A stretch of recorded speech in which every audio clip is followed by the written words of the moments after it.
difference between a good recording and a bad recording is the identification of the animals. If you've got good IDs, good freeze brands, or a good way with new technology there to be able to identify your animals, you're off to a great start. Where things fall down and where things get frustrated is when IDs are mixed up. The milking is long enough, on top of adding your milk recording into it, and then adding in the complexity of trying to identify the cows.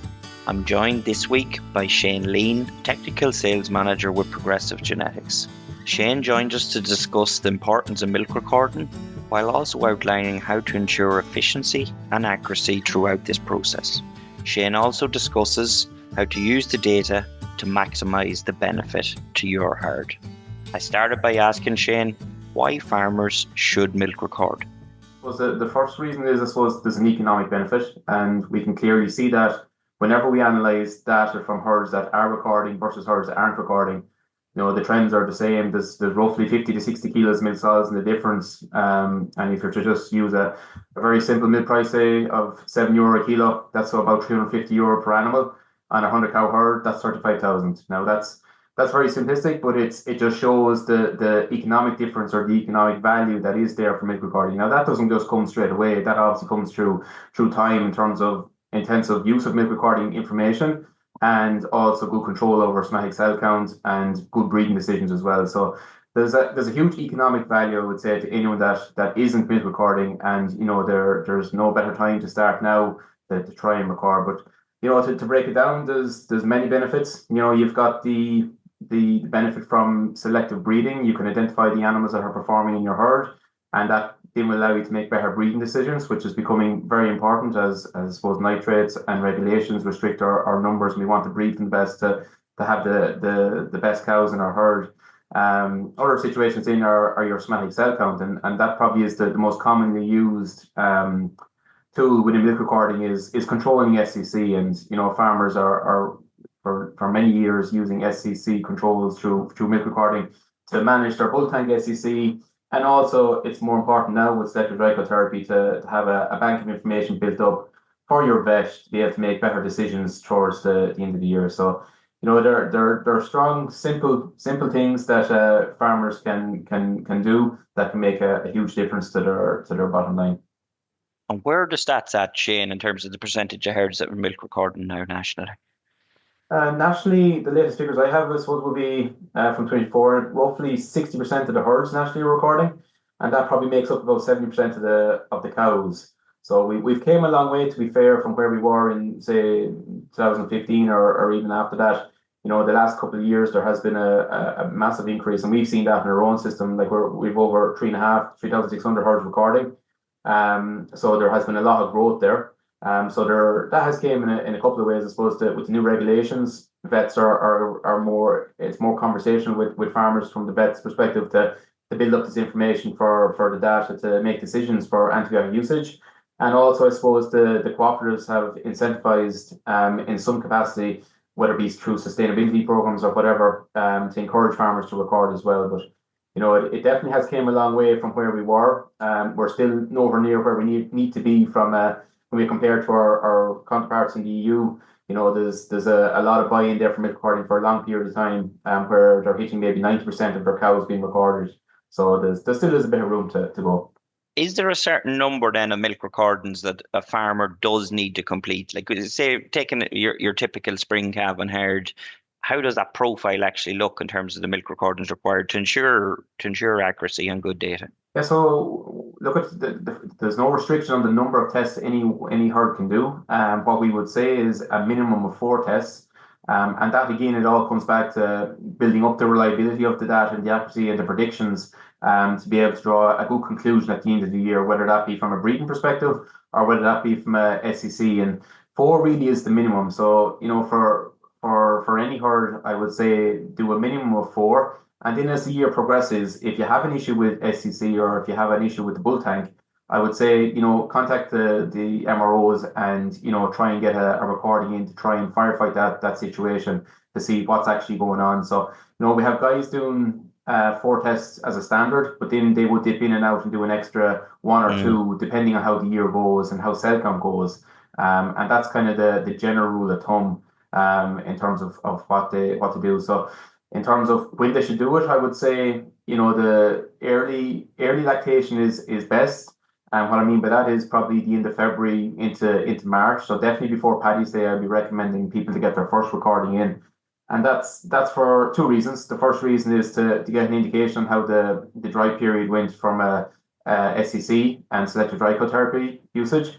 But also the second thing is to get that recording in before the breeding season, and that will allow you to make decisions for breeding, in terms of breeding your replacements for your herd.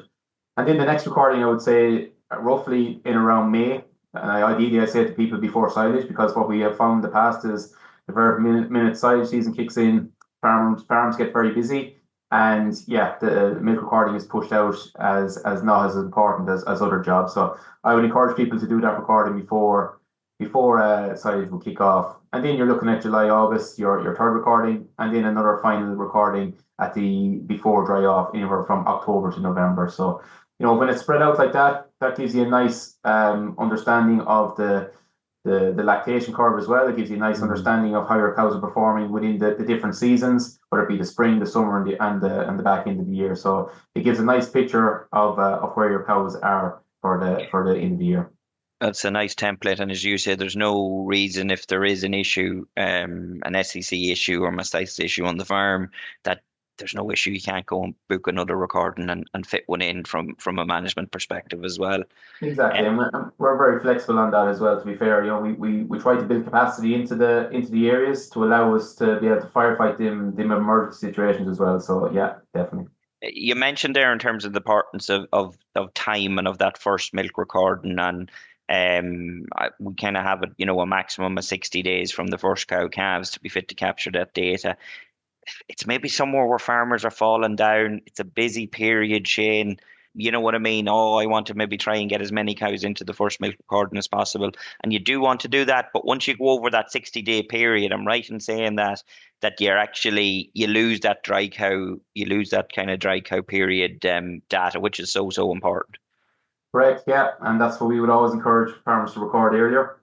And because basically from your last recording in November or October, say in 2024, your cows are dried off, you've treated them according to your advice from your vet in terms of selective dry cow therapy and that, and you want to assess that performance of that dry period. And the earlier you can, in early lactation in 2025, get a handle on how them cows performed, the better you will be able to call on how it actually worked or did it work. And the biggest thing is, you want to be able to identify, is there new infections coming into the herd through the dry period? So is there an element of resistance being built up, or is the antibiotic cover correct? So without the early recording in that first 60 days of lactation, you really are not able to draw any conclusions from your dry period. So definitely, I would encourage, and yes, yeah, I fully understand that farms are very busy and there's an awful lot going on in the spring with calving and things like that. So there is a lot of pressure, but it's time well spent, and that's one thing I'd say. It's a good investment of your time and your resources to do that recording early in the lactation to get a good understanding, and at the end of the day, that will pay dividends in terms of making good decisions on antibiotic usage, and also on the detail around the dry cow period as well. Look, there's no point saying it's a task most farmers don't look forward to. Is there certain things that make it easier for the farmer when using a tech or DIY? Yeah, so look, it definitely, yeah, it is a task. There's no question about it, and it does take time. And look, it can cause frustrations and that. It's 100%. But what I'd say is, there's simple things that can make a difference here, and just to touch on some of them very very simply. The first one is probably animal identification. And we often talk about this. The difference between a good recording and a bad recording is the identification of the animals. If you've got good IDs, good freeze brands, or a good way with new technology there to be able to identify your animals, you're off to a great start. Where things fall down and where things get frustrated is when IDs are mixed up. And that has consequences then for your results as well, But when IDs are mixed up and you're spending X amount of time trying to identify the cow, the milking is long enough, on top of adding your milk recording into it, and then adding in the complexity of trying to identify the cows, you can see very quickly where things go wrong. So what I would say to people is definitely identification is a key thing. Try and get that right before the first milk recording or every milk recording. and have it cows easily identifiable through freeze branding. Freeze branding is probably the simplest method. If you haven't got your cows freeze branded, I would recommend everyone to do it if you are going recording. Other things then, I would say is, which comes up a little bit in the manual side, is where your equipment that you have in place. So you either have your jars or your milk meters. So it's to ensure that they are maintained correctly and make sure that they're maintenance correctly. So we all probably service our milking machine annually throughout the year, but very, very often what we see is that the equipment isn't being serviced or isn't being maintained. And then we know what's issues with results and unrepresentative samples being taken and things like that. And that does have consequences then for the results that farmers are getting back. So, that's something that does pop up and is important. The other thing I would say then is the milking intervals. So what I would say to people is, when you maintain your standard milking interval up to record that you will be doing up to the recording, and don't try and extend the interval to try and, what we would see is that when people extend the interval, you see an inflated yield, and that then has consequences for your fat percentage. So an inflated yield will decrease the fat percentage in terms of the results that you get back. So keep it the same. If you're milking it on a Monday or Tuesday and you're recording the Wednesday, keep it the same as the Monday and Tuesday and carry on as normal. So that is definitely an important one to try and maximize the accuracy of the results as well. The other thing I would say then is just contamination. And look, I fully understand and appreciate the circumstances, especially in area lactation around the milking parlour and the conditions. But the difference in getting good quality results back as well is that they're clean samples. They are being tested in a lab, so they have to be of a certain standard, and also to make sure others are properly prepped and cleaned. To avoid contamination and grit and dirt getting into the sample, because that has knock-on effects for the meters, but it also has knock-on effects in for the testing of the sample. So little things I would say, James, can make a big difference. So really, it don't move the milking, and probably get more help in as well, Shane. If there is a help around, or just to allow a little bit more time for the milking process, maybe it's help in to do other jobs, just to, as you say, not to rush the job, because it is very, very important to get it right. Exactly. Yeah. No, time is and you may allow that, your milking takes X amount of time, but when you're recording, you may add on that extra 15, 20 minutes plus to give yourself the chance to do a good recording. And definitely if you have the resources and you have the assistance, bring people in to make that job a bit easier. It's a good investment of that time and resources for the information you can get back. The approximate turnaround then from actual milk recording to results being available for farmers, Shane? Yeah, so this is a big area that we've worked on over the last number of years, to be fair, and there's a lot of moving parts in this through the courier network. So we were in a place of maybe 7 days back in 2017, 2018, and last year our current average turnaround was around the 3 day mark. So on average, if you take your results today, you'll have your results within 3 days, all things equal and everything going right. When they do get the information then, because I think sometimes one of the most frustrating things is the farmers went to the hassle of doing the recording, doing it correctly, and maybe not taking the benefit they can, Shane, out of the results. So when a farmer is getting the information back, what is he looking for? What should he or she be looking at? Yeah, so look, it's again, it's in the amount of people that are doing the recording, going to do the effort of it, and then actually not interpreting the data to make good decisions of it. So what I would say is if the first thing I would say, you get your information back in a number of different ways. The first thing is you will get a text message, which will be identifying the top 5 SCC cows. So that's very, very broad in terms of what it gives you. It just gives you an indication of who are the high SCC cows. The next thing then is you get your reports, and then they are emailed to all our customers, and also they're available on ICBF Herd Plus as well. And then there's AgriNet Herd app, which also your results are automatically downloaded, which allows you to filter. So what I'd say to every person when they get their record results is to sit down and review the report and go through the SCC section of it probably first. And that again outlines the cows that are persistently infected, the cows that are recently infected, the cows that are recently cured, and also the healthy cows. And that's probably the starting place from an SCC management point of view. And that's what you probably need to look at first. And straight away, you'll start to see what cows are recently infected. And they're the cows that I would be recommending people to identify and maybe CMT test and to see what level of SCC is actually there. or is there mastitis in at play as well? So, and then more and more vets, I would say, are encouraging sensitivity testing as well to get a handle on what infections we're actually dealing with.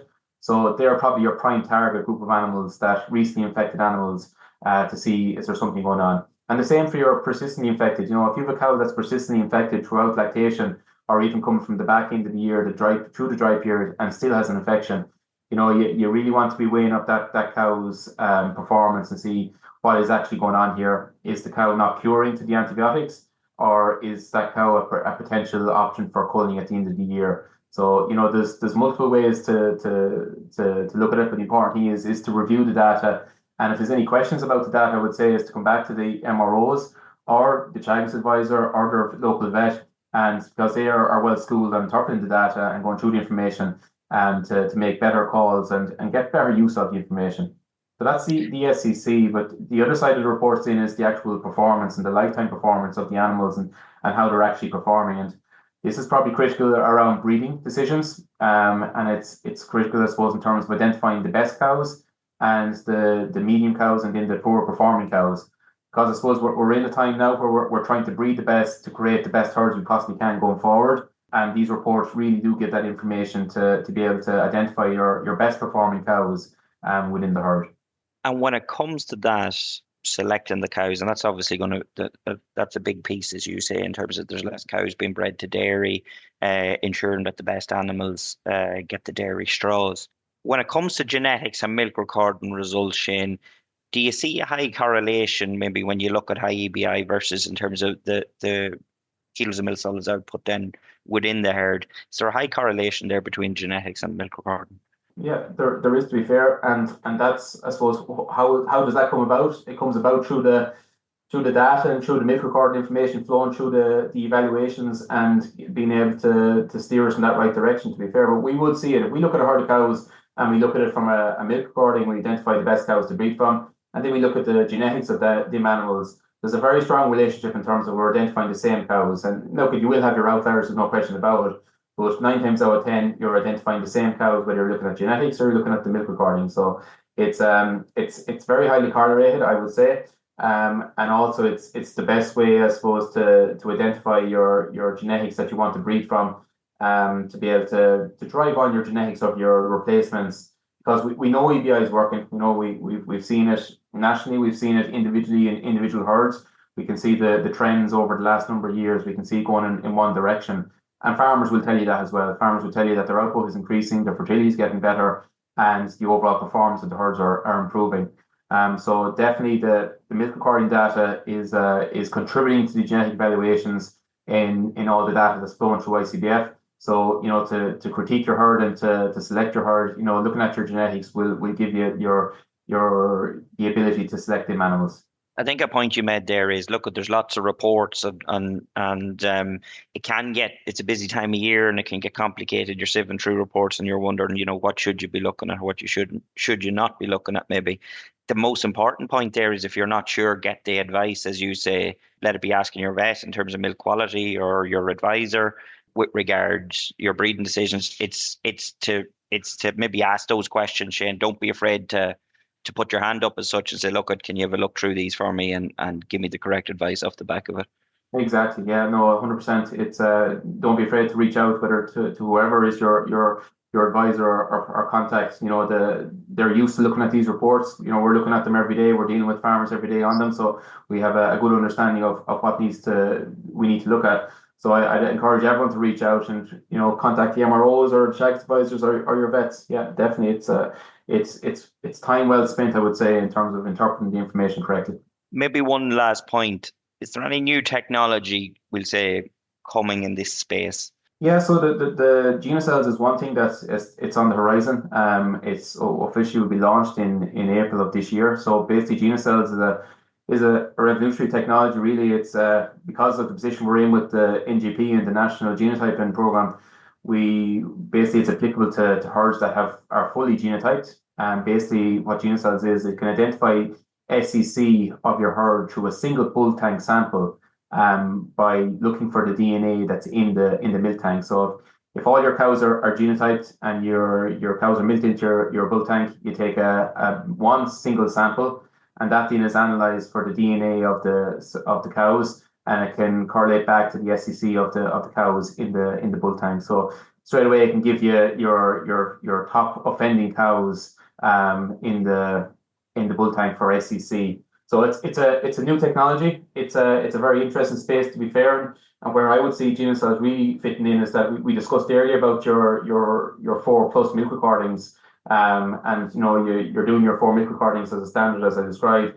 But then you have your firefighting situation where your SEC in the bull tank spikes, and you need to do a bit of an emergency surveillance on what the problem cows are. Where this is where GenoCells will really play its role, is that you can very simply take a single bull tank sample, and you can get that analysed, and you can see who is the offending cows in the bull tank. So it really is a convenient way of identifying SEC, and it's a simple system, to be fair. Herds that are eligible, just to be clear on that, Shane, what do they need to be doing?